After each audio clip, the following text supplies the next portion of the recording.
Hi everyone, welcome back to Betrayed. Thank you for joining us today. We got a new story to share with you, so let's begin. It's time for another emotional story from our space. How do you forgive the unforgivable, especially when the one who hurt you may not live long enough to hear it? Today, on our space, this heartbreak aged like a fine wine. My wife of 37 years cheated with my best friend, and I cut her off. Now she's dying, and I still can't forgive her. I've been struggling with this story for a long time. I'm not proud of it, but I thought maybe writing it here might ease the pain in my chest, or at least help me make sense of it all. I'm a 78-year-old man, and for the past 13 years, I've been carrying resentment toward the woman I was married to for 37 years. She broke a trust one never imagined could be broken. And now that she's dying, I've been forced to look at the man I've become, a man who can't find it in himself to forgive, even as death comes closer. My wife, Eleanor, and I had been married for 37 years when everything changed. We had 4 children and a lively family life. From the outside, we looked like one of those couples who had it all together. We'd been through our fair share of challenges, financial stress, balancing careers, and raising 4 kids. I lost my father, and she lost her mother, both within a month. We saw each of our kids through every stage of life. And through it all, we were a team. Almost 13 years ago, on the night of our youngest daughter's wedding, Ellie and I were sitting on the rooftop of the resort, sipping wine. It was a beautiful, dreamlike evening. We were looking back on our lives, our children's childhoods, their milestones, and how far we'd come. Being married for 37 years is no small feat. It was an emotional moment for us. We were in tears, exchanging I love yous, thanking each other for the support, and apologizing for past mistakes. And then she dropped a bombshell.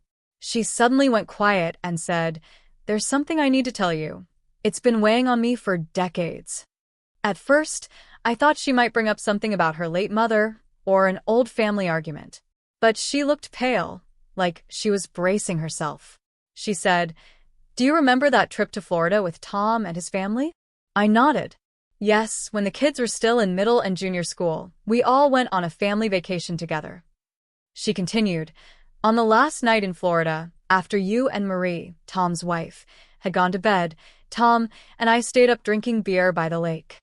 She hesitated, then said, "I don't know what it was, maybe the alcohol. Maybe the peaceful lake at night, or just loneliness because you were always so busy back then. But we got distracted." My heart sank. "What do you mean?" I asked.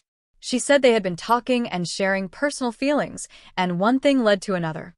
They ended up in the attic, and she didn't have to say the rest. I understood. I didn't yell. I didn't scream. I couldn't even react. Just a moment earlier, I had felt like the luckiest man alive, and now everything felt shattered. She gently touched my arm and asked if I was okay. Her touch made my skin crawl, and I instinctively pulled away. She broke down crying and said, "I swear it was just that one time." We felt horrible as soon as it happened. We went straight back to our rooms and promised never to talk about it or repeat it again. She had kept this secret buried deep, planning to take it to her grave. But that night, for whatever reason, maybe guilt, maybe some twisted idea of honesty, she decided to confess. I sat there silently, trying to remember that trip. I couldn't recall any strange behavior from either of them. They had hidden it so well. She kept nudging me for a reaction, but I had nothing to say. Her presence, once comforting, now felt suffocating. I got up and walked back to our room. She followed without a word. I lay down on the bed, and she lay beside me. It tore me apart inside to share a bed with her after hearing that. She kept saying something, but I could barely hear it. My mind was spinning with just one question. How could she do that? And with him, of all people? Tom had been my only friend all my life. And now, I realized he wasn't really my friend at all. I felt like a fool. Someone who had trusted the wrong people and even shared his deepest problems with the man who betrayed him. I just wanted to disappear. She tried to hug me, but I turned away and fell asleep. The next morning, we were supposed to leave. We were both unusually quiet. Our children thought we were just having a small argument, and gave us space. They hugged us goodbye, and we left for the airport. The journey is mostly a blur. I was so lost in thought, I don't remember anything about the transit. We traveled with our younger son and his family. We all lived in the same town. He dropped us off at home, and by then it was already evening. As soon as we were alone, she started crying again. She said my silence was unbearable. She held my arm and begged, "Please talk to me. Say something, anything. What are you thinking?" I thought our marriage was strong enough to survive this.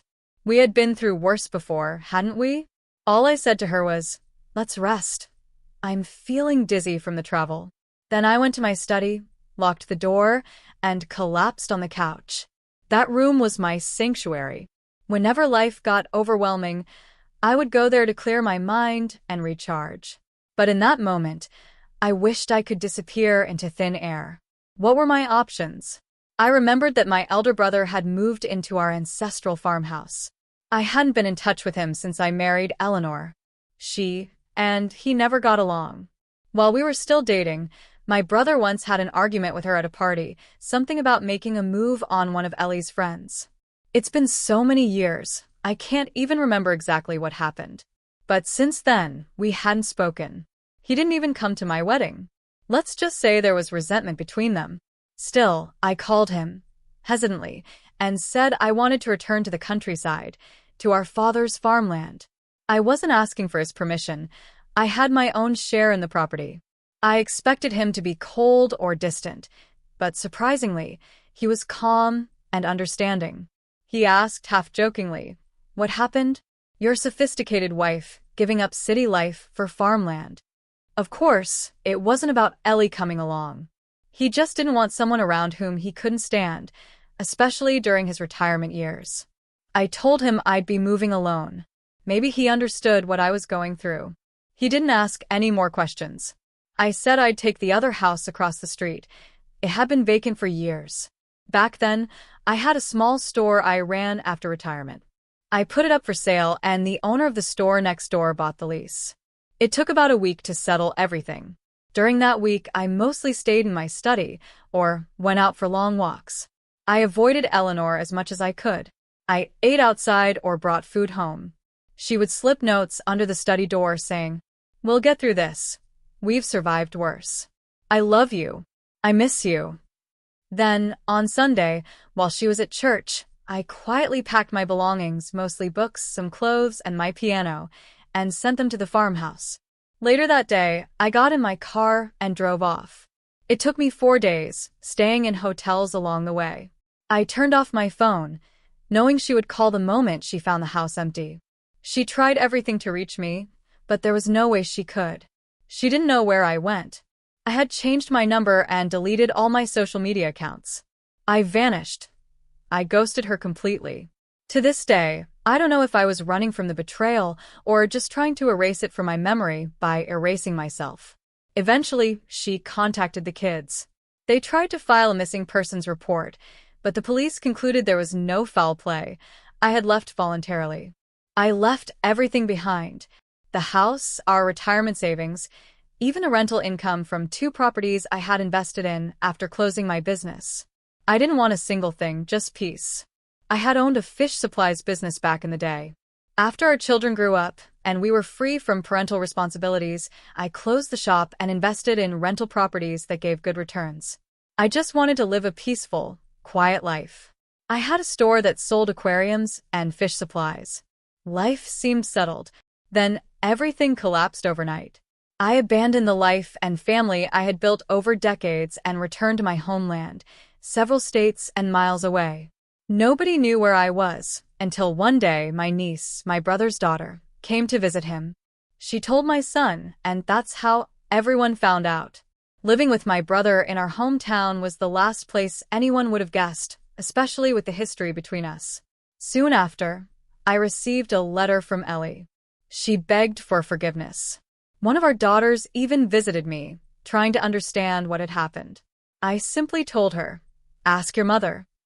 I wanted her to tell them the truth in her own words. Eventually, she did. She told the kids everything, hoping they could help us reconnect.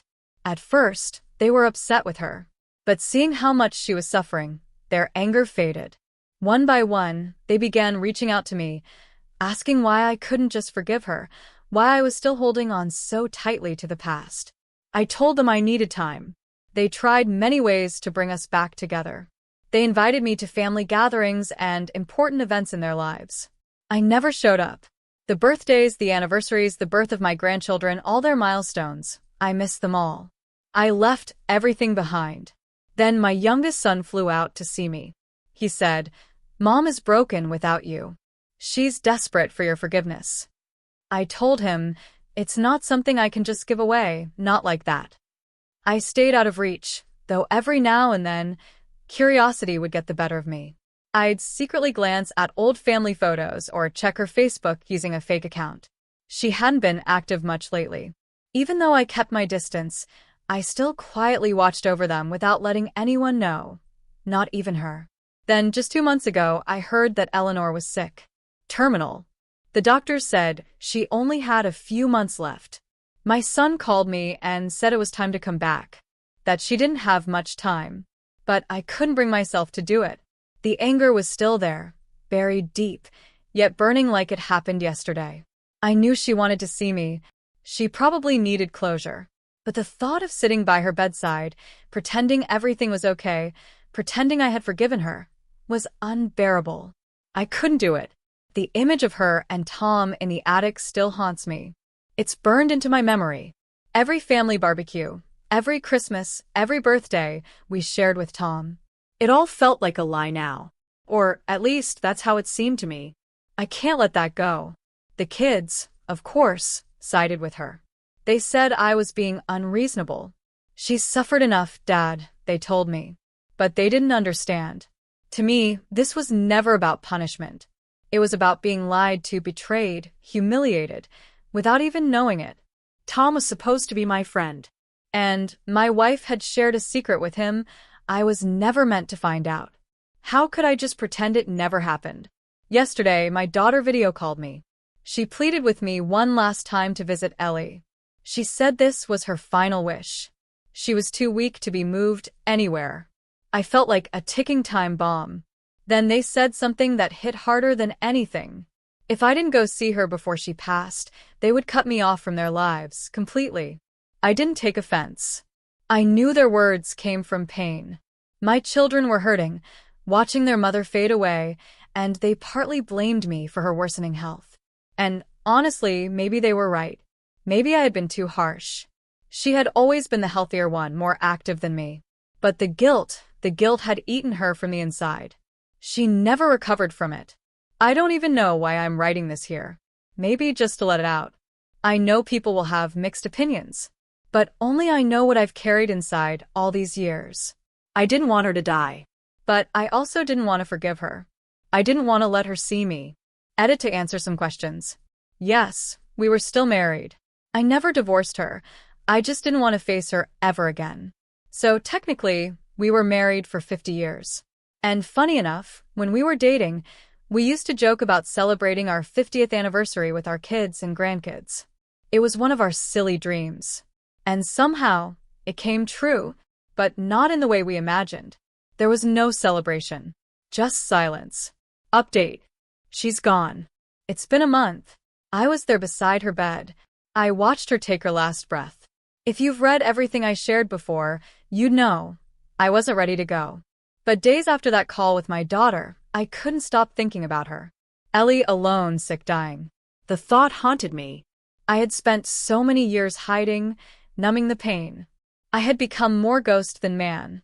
I didn't even recognize myself anymore. Then one morning something inside me cracked. Maybe it was guilt. Or maybe, finally, I was ready. I booked a flight home. Walking into her hospital room felt like walking into a life I had long buried. She looked so fragile, so different from the woman I remembered. When she saw me, her face lit up. She began to cry. In a weak, breaking voice, she whispered, "I'm so sorry. I've regretted it every single day." And for the first time in 13 years, I cried too. I held her fragile hand, feeling how light and bony it had become, like it was made of paper. We sat there crying together, both of us drowning in regret. It was a moment of reckoning. She kept asking for forgiveness, tears running down her cheeks. But I didn't know if I had it in me. I held her hand, but the anger still burned inside, like poison in my veins.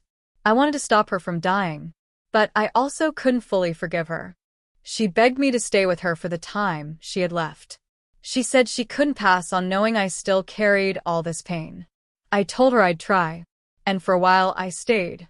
We talked about the kids, the life we shared, the years that passed us by. Sometimes I'd catch glimpses of the life we once had, before that one night poisoned everything. Ellie would often ask me for forgiveness, again and again.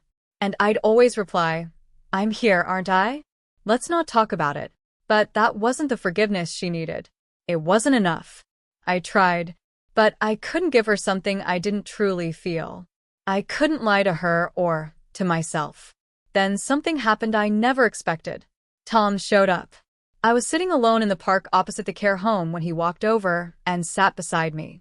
The moment I saw him, my body went cold. I hadn't seen him since before Ellie confessed everything. He looked older, worn out, like he'd been carrying the weight of that secret for just as long as she had. He asked if we could talk. I didn't answer, just stared at the ground. But I didn't walk away either. He began with, "I'm sorry. I've wanted to tell you for years. I was just too much of a coward." He talked about his guilt, about how it had eaten away at him all these years. How fake he felt every time we got together, laughing, pretending. Then he told me that after I left, Ellie confessed to him that she'd told me the truth and that I had left her. He said, "I couldn't forgive myself for destroying your marriage." He admitted the guilt became unbearable, and eventually he came clean to his wife, Maria. They separated. His own children despised him for years. It was only when his first grandchild was born, 2 years ago, that his daughter reached out. That was the first time he saw them again. Since then, they slowly started letting him back into family events. He said, "It's a terrible thing when your own kids look at you with disgust. I can only imagine what Ellie must be going through." And then he said what I already knew deep down. "I regret that night every single second of my life. I wish I could go back and undo it all." He cried.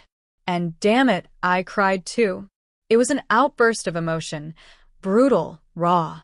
Years of anger, betrayal, and sadness crashing down all at once. For the first time, I saw that he had suffered too. Maybe not in the same way I had, but he had paid his own price.